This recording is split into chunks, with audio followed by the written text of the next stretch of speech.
আমি তাকে ভালোবেসেছি তার সৌন্দর্য দেখিনি। সে যেমনই হোক, আমি তার থেকে সুন্দর কাউকে চাইনি। তার মুখ থেকে ভালোবাসার কথা শোনাটা ছিল আমার জীবনের শ্রেষ্ঠ উপহার। আফসোস, এটা ছিল তার অভিনয়।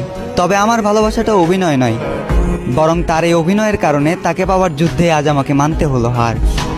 একটা সময় হাসির রাজ্যের রাজা ছিলাম, আজ সেই হাসিটাকেও হারিয়ে ফেললাম। আমি জানি আমি তার প্রথম নয়, বরং দ্বিতীয় ভালোবাসা ছিলাম। তবুও সে চিন্তাবাদ দিয়ে তাকে ফুলের মতো আগলে রাখলাম। আফসোস, সে ফুলের কাঁটাতেই আমার জীবন গেল, যে ফুলটা একটা সময় আমাকেও ভালোবাসার কথা বলেছিল। খারাপ তো তখনই লাগলো যখন দেখলাম চোখের সামনে অতি আপন মানুষটা হয়ে গেল পর। চোখ দিয়ে ঝরল বৃষ্টি, বুক দিয়ে বয়ে গেল কালবৈশাখী ঝড়।